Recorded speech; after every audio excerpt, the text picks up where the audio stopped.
What's up, fellas? How is it going? Um, how's everyone doing? Everyone have a good Thanksgiving? Hopefully so. Let me see if I can get this figured out. Here we go. Okay. Man, so this week I'm going to be talking about medieval art, Renaissance art, art from a pretty large time period, and also about the conspiracy that has been running our world for 500 years, 1,000 years, more. Yeah, that's this week's subject. So there's a few things I wanted to talk about before I got into the main subject, but honestly, I'm completely blanking right now. I usually don't take notes for my episodes. I really just freeball it, go off the top of my head. But I do usually try and mentally prepare before the episode starts. And instead of mentally preparing for this episode for the last few hours, I've just been salty because I just bought a new phone and I was sold one deal and then given a completely different deal, which sucks and is inconvenient. But what I just can't get out of my head is that the guy gave me a Philadelphia phone number. I'm not in Philadelphia. I don't live there. I've never been there. I'm nowhere near Philadelphia. And I was like, I can finally get a local phone number, because I was going to get a new phone number with this. And then he gives me a fucking Philadelphia phone number. And I'm much more inconvenienced by what else happened, by the fake deal that he sold me. But I just can't get out of my head how stupid this guy was, just randomly giving me a Philadelphia phone number for no reason. So yeah, I'm just stuck with I just can't get that out of my head. That's just I just keep ruminating on how stupid that was instead of focusing on the show. So I apologize for that. But I got my new Philly number. So anyways, let's talk about some medieval art here, man. So why am I talking about medieval art? Well, kind of because it's ugly. If you look at the beautiful, beautiful art that you had in the Roman era, and then I get Rome collapsed, you might see a lack of quality afterwards, but there's this very distinct style that medieval art has that I don't know, you might find some charm in it, right? Some people might like it, but it really is kind of crude and ugly when you compare it to things like Roman art or later periods like Renaissance art. And it does make me wonder why, why is this art ugly? Look at that. That's not a serious painting right there. It's not a painting at all, but you get my point. There's something off about medieval art. And I looked up secular medieval art because another thing about medieval art is it's almost entirely religious. Everything is Jesus. Everything is religious based. I also looked up some medieval monsters here, which you get some really weird stuff in medieval art. Look at these monsters. Some of the monsters you see are just, I'm not even sure what that is. Some type of turtle, human, I don't know, hybrid.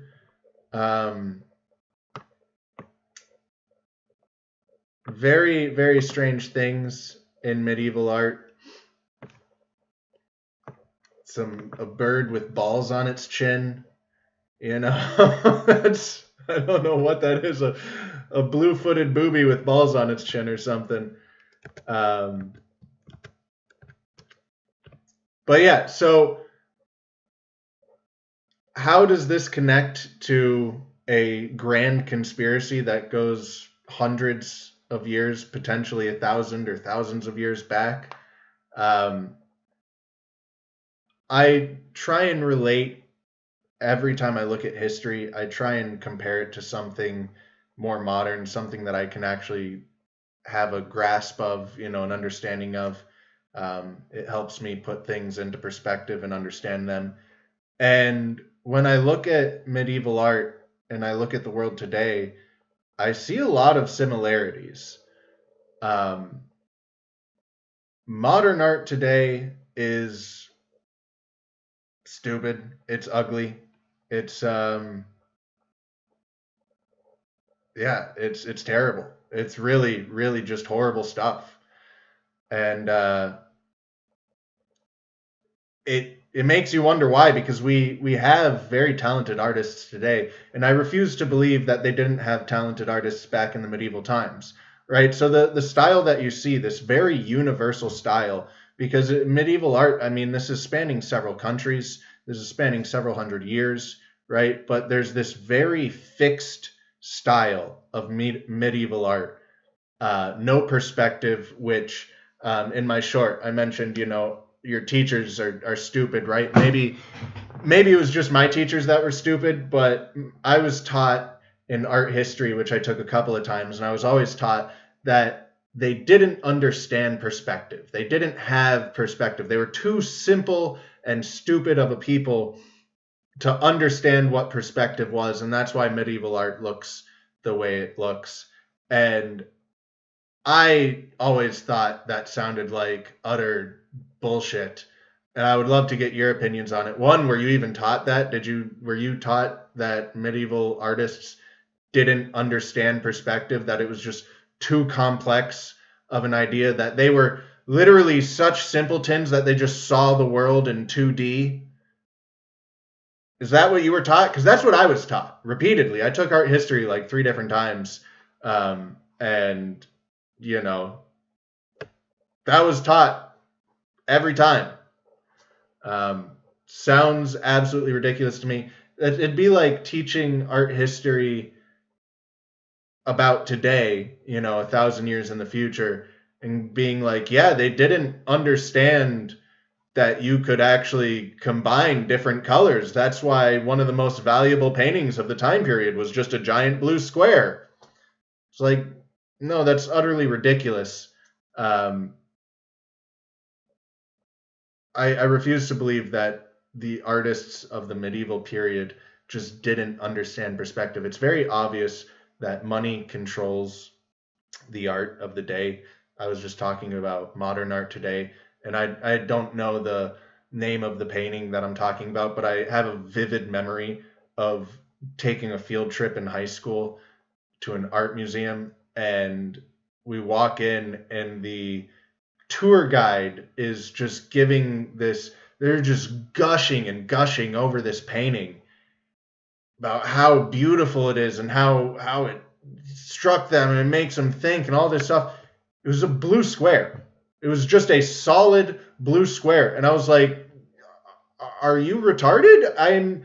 We're looking at the same thing here, right?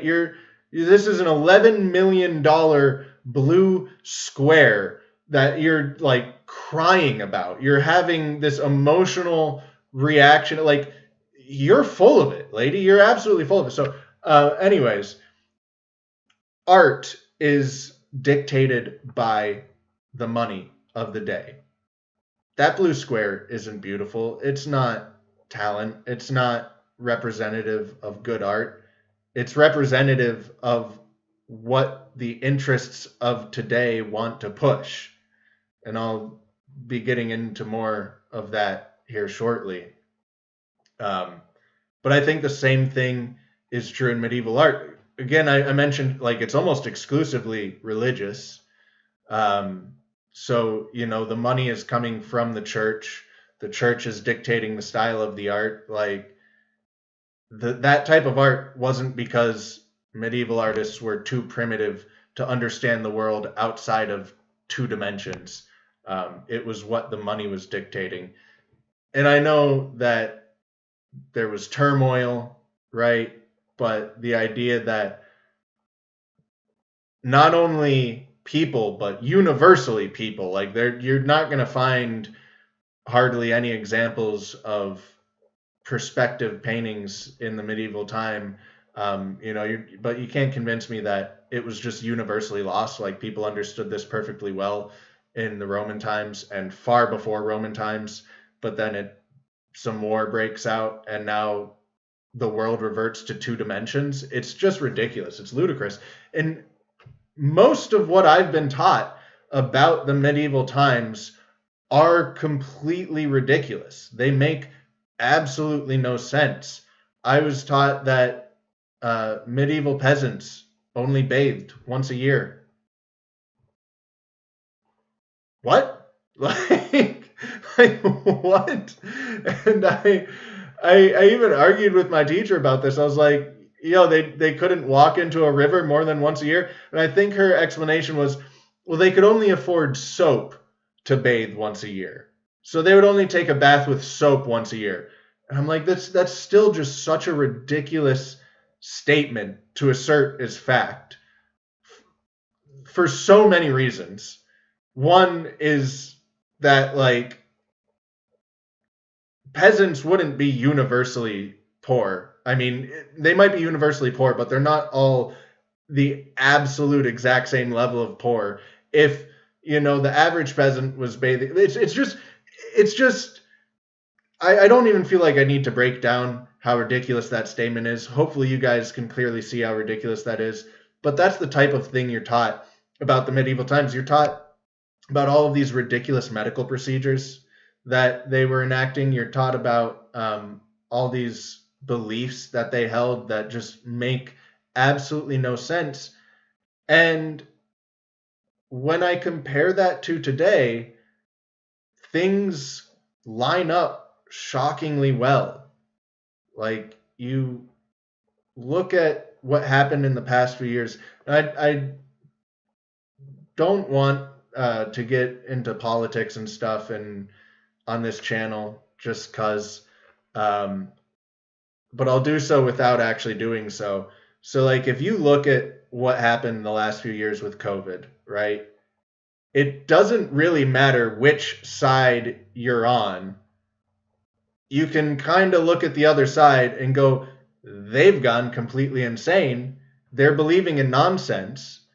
They're, performing witchcraft essentially, like just absolute. There's no medicine backing what they're saying. Whichever side you're on, that seems to be the opinion about the other side, right? So, I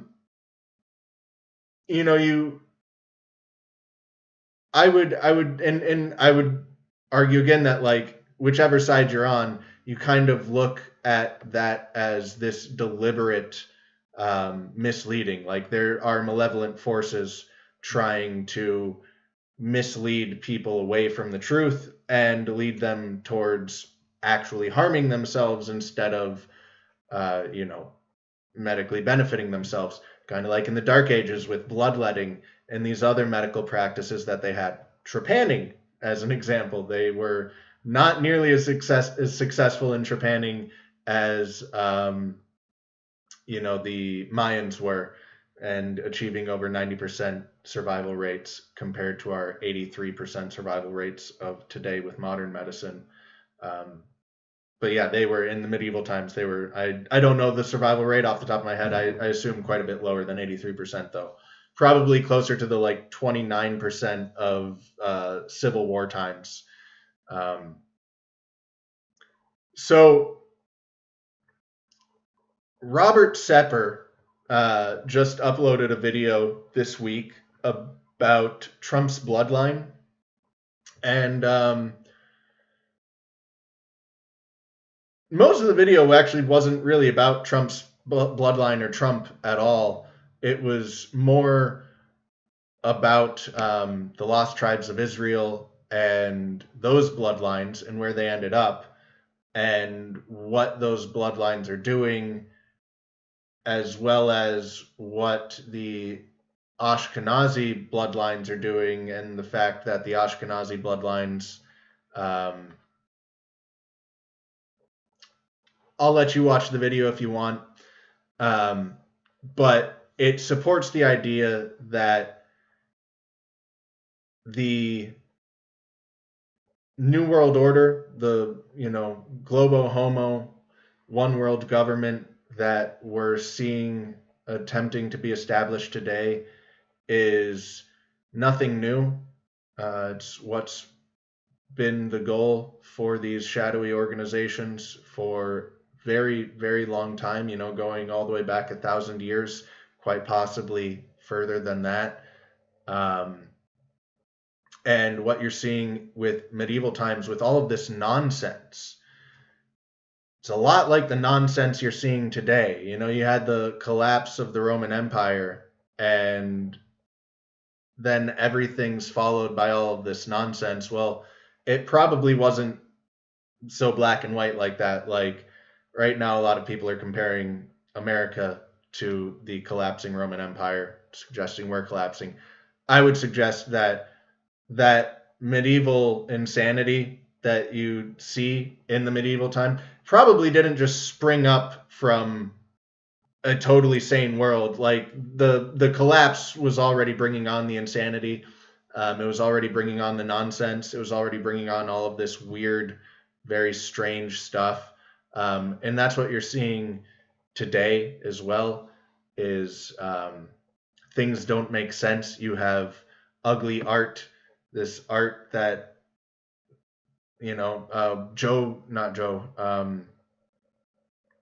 Hunter Biden, his paintings are worth millions of dollars, right? There's many, many, many, many, many more talented artists at the truther community. A specific truther community, or just like truther in general? I don't know. But yeah, the art of today is ugly. Science doesn't make sense. Again, it doesn't even, I don't even have to get political. The great part about this is we are so divided right now that I don't even have to like state a side or get political. I can just go whichever side you're on. You believe the other side is an absolute lunatic. You believe, right? So it's like, I can make my points without even making any direct point at all. And yeah, I think that a big part of, so a big part of the Dark Ages obviously is the destruction of knowledge, the burning of books, the erasure of history. And you're again seeing that right now. You're seeing this massive erasure of history.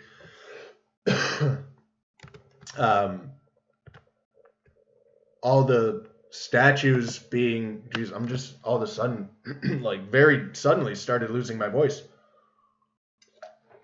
I was fine 10 seconds ago, and now I can't talk.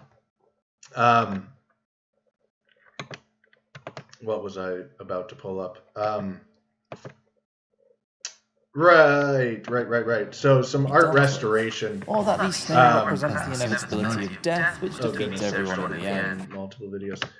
So the destruction of history. We're seeing a lot of destruction of history now. Here's a video that I really don't need a video. I just wanted to show some examples of art history being destroyed through restoration practices. Those were the original restorations, and then they were botched with neon colors. There's one with the Mother Mary was given neon hair. There we go. Look at that abomination right there. And this happens a lot, and I actually was looking into some of these cases, and like a lot of these cases were, it's like a church and a local grandma, who goes to the church is like, oh, I can touch up that painting for you or something, and then just absolutely destroys it. But I think there is also, so suggesting that, maybe this isn't actually deliberate. At least some of these seem to be genuine accidents. I don't know how that could be an accident, though. Yes, this is a real art restoration attempt here. Let me see if I can pull up the original baby. There we go. So that's the original baby. Pre-restoration, its nose is a little messed up, but it's not so bad. So, Jesus Christ, I mean, what the hell happened? My God, dude. So, you're not telling me that's not intentional. That it's like, okay, 5 minutes delay on the chat. Are you caught up? I don't know. There's nothing I can really do about that. Truth or community on rewriting history. Is that what you're saying? I don't really know, Mr. Watson. But yeah, you have this intentional destruction of beauty, this intentional destruction of knowledge, this intentional destruction of truth, right? I'm talking about all the nonsense that was believed in the medieval times, and I'm hoping that you guys are at least somewhat familiar with this. You remember some of the crazy things you were taught in school, because I don't have a long list of examples to give off the top of my head. I mean, there was bloodletting, there was all the humors and such in your body, there were all these things that just really on their face made no sense at all, to the point where I think it very deliberately made no sense. I don't think for a second these people were just so stupid. I don't care how bad war gets. Like, the stuff that was going on in the medieval times just made no sense. The Dark Ages make no sense at all. It's clearly deliberate. And you see the same thing now. Again, regardless of which side you're on politically, you can agree that the other side is not based in fact. They're not based in reality. They're based in delusion. They're based in nonsense. We're seeing the exact same thing happening today. And like I said, if you watch that Robert Seperh video, you know, I like to cite people who have more credibility than myself, because I've been a thinker my entire life. I've had a lot of thoughts that I've managed to maintain despite everyone around me telling me something different. And you know, it's only until very recently that I've finally started finding out that I always knew I wasn't the first person to have these thoughts, but like I never heard anyone else say them before. And now I'm just finally starting to find people, you know, and that finding out that reputable, smart people like Carl Jung and other people, you know, have thought the same things that I have, which again, I knew I wasn't the first one, but to see that such intelligent people have followed these same avenues is validating.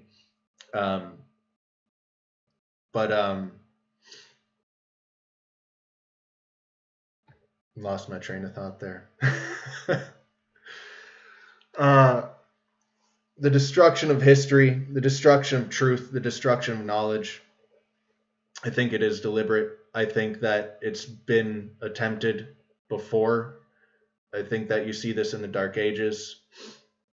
You can't take a civilization as grand as Rome and transition it into a new oppressive regime without destroying history. The only reason that people accept the present that they accept today is because they do not grasp their own history. If people understood the past, they would not accept the present, because people of the past, in many ways, had many things much better than we do today. And there's no justification for that, really.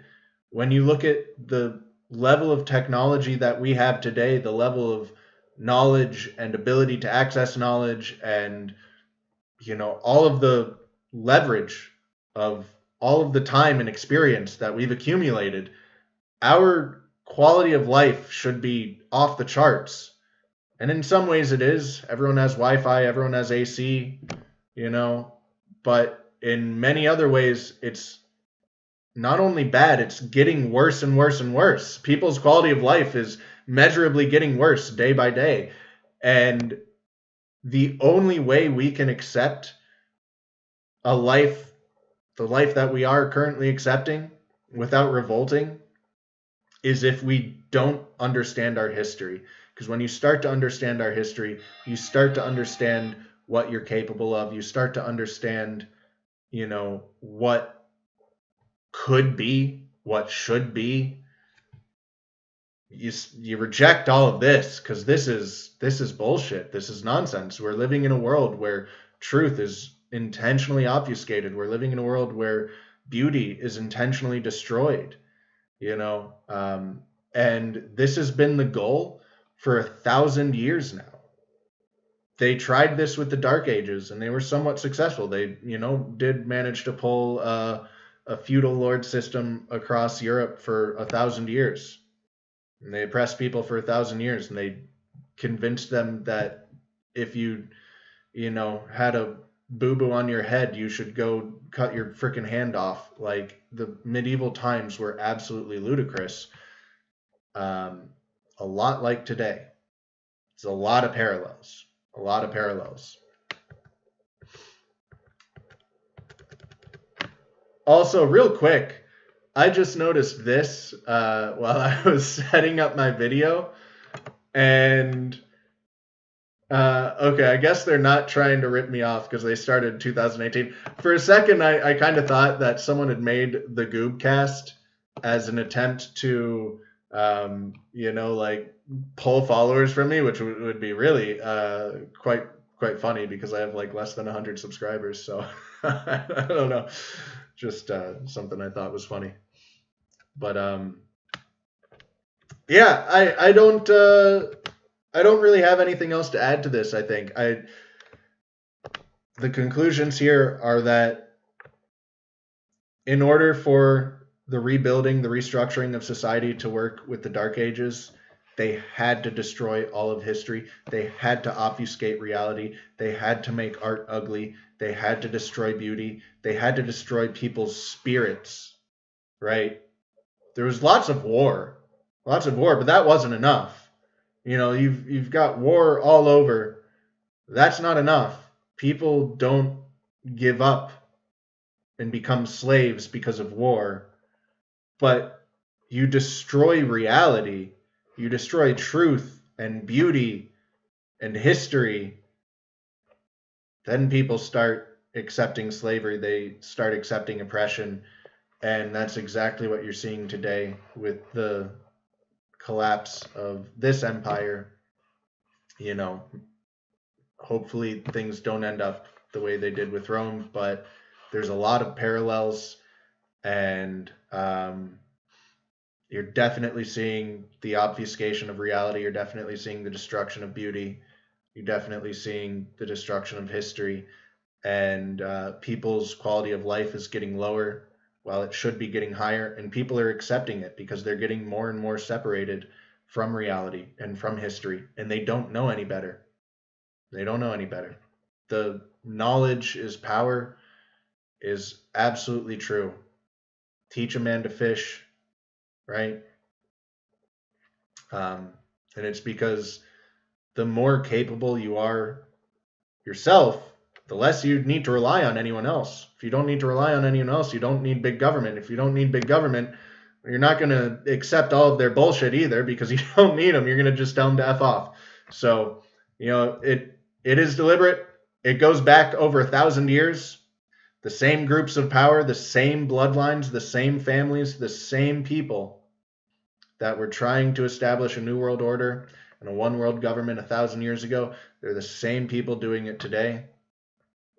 It is a conspiracy. It is intentional. It is also right in your face. Like, all you have to do is open your eyes to see it, Listen to their own words. They tell you. They admit it to you. So, I don't really know what you're talking about, Watson, to be perfectly honest. I'm not sure why, but I'm just not following. Probably because of the 5-minute delay that you're talking about. There's a really big delay, so I'm not following your comments, unfortunately. I hope everyone had a good Thanksgiving. I really hope I get some calls in this show at some point because yeah, I mean that's what I wanted this to be interactive, and I think that would be really cool to be able to bounce ideas off of people who are interested in similar things and have disagreements and agreements and have people add their feedback and stuff. But going on 3 months and haven't had a call in yet, and I'm not gonna pull the plug now or even anytime soon, but at a certain point, if I just never get calls, I'm gonna at least have to consider making this not a live show and actually putting in some work into editing so I can get my thoughts out there a little more concisely, with a few less ums and you knows in there, which I really don't want to do because that sounds a lot less fun to me than like just interacting with people and sharing ideas. But if I never get a call, I should probably work on increasing the production value a little bit since there's, no calls going on. So hope I get a call. Give me a call, guys. I want to hear from you. But I'm going to sign out. I hope there was some valuable takeaways from this. It is just, I don't know how well I described it, but the more I think about the medieval period, the more I see the parallels in today. And I know that it is a very popular line of thought to compare the collapse of Rome to today, but I never hear it taken like to the next step in looking at the next period, what happens after the collapse of Rome, the medieval period. And I see the parallels there too, and I don't want to end up there. And I just I don't hear people taking it, just that one step further. And so hopefully maybe like you, some things clicked in my head while I was thinking about this, and I had some realizations and drew some parallels that I hadn't drawn before. Hopefully it gets you guys thinking a little bit, doing the same.